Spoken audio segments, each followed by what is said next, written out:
thousands of years, the holy lands of the Middle East have run with blood.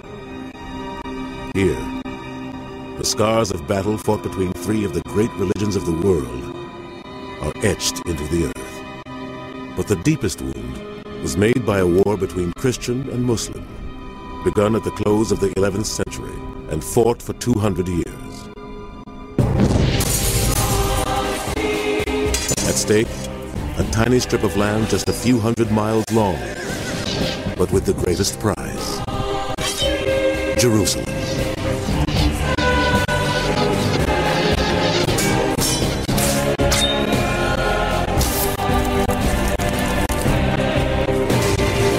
Now this holy war has passed into legend. But there were those who saw it with their own eyes. Great chroniclers from two different worlds, Christian and Muslim, who wrote of great deeds, great battles, great warriors, of men who would lay down their lives for their God.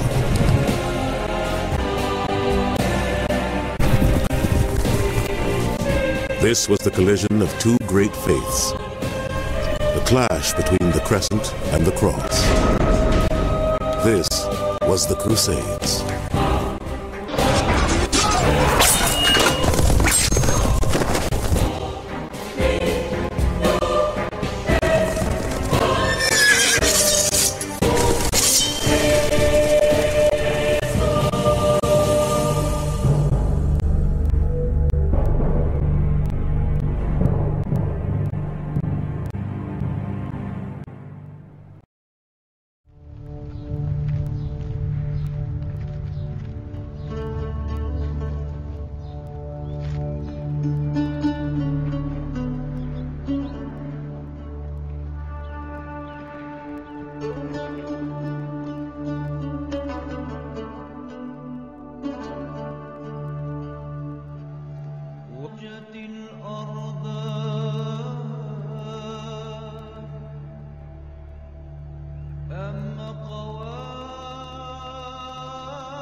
Of all the cities in the world, Jerusalem has the most troubled past and the most troubling future. To the Jews, it is the site of the great temples of Herod and Solomon. To Muslims, the place where Muhammad ascended to heaven. To Christians, the place where their Messiah was crucified. After his death, the word of Jesus Christ took root, and Jerusalem slowly shed almost 4 centuries of Roman occupation to embrace Christian rule. But in the 7th century, the holy city was forcibly seized by a new faith, Islam.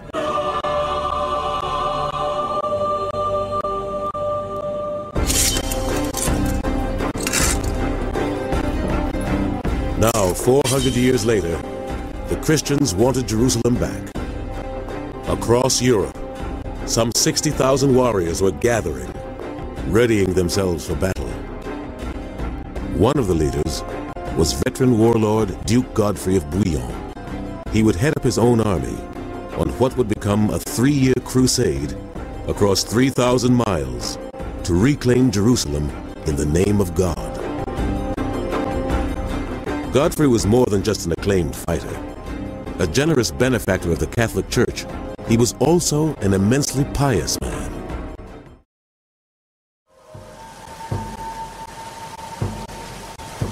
There was good reason why men would risk everything to journey to a distant land from which they might never return.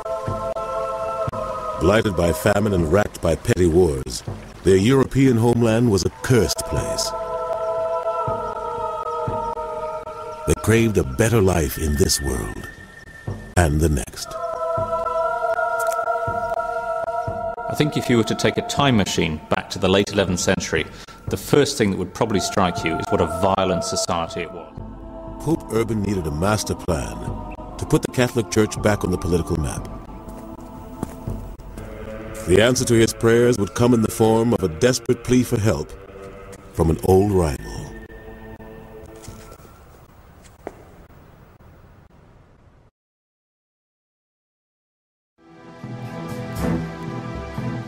For almost 6 months, Godfrey's Crusader army lumbered across thousands of miles, over the rivers and mountain ranges of Eastern Europe. They finally joined forces with other Christian armies from the south at the agreed rendezvous point, the spiritual heart of Eastern Christianity, Constantinople. Constantinople is today known as Istanbul, the bustling showpiece of modern Turkey, and a largely Muslim city.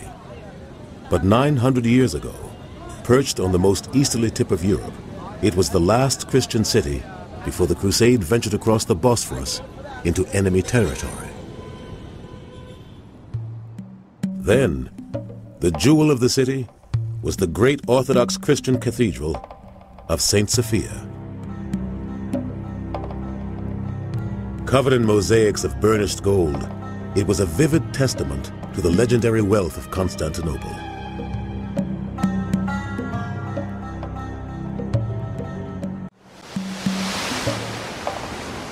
In 1095, a desperate call for help was dispatched to the head of the Catholic Church, Pope Urban II. Sent from the imperial court of Constantinople, it came from his Eastern Christian rival, the political master of the Greek Orthodox Church, the Byzantine Emperor Alexius I.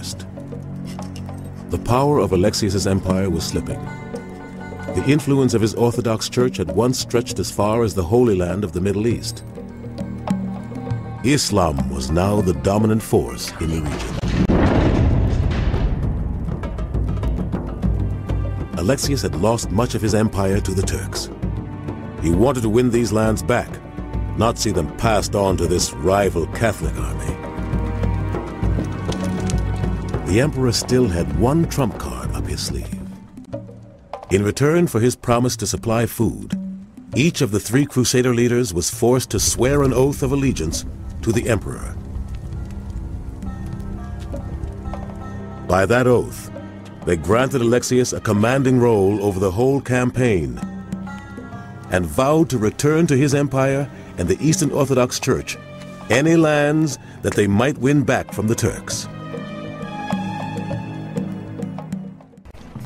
Robbed of the spoils of Nicaea, the Crusaders packed up their camp and ventured deeper into enemy territory, heading towards Jerusalem.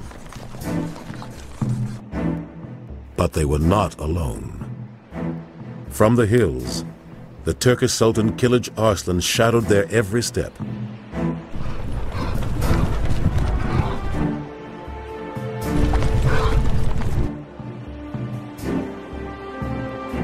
He had just lost his fortress city.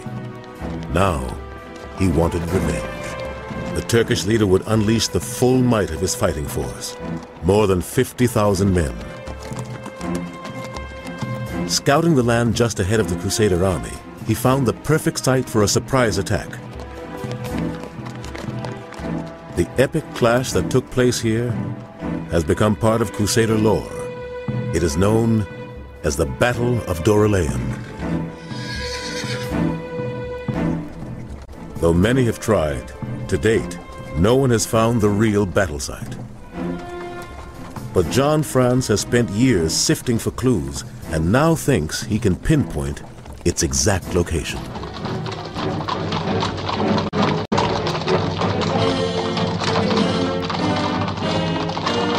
Beware!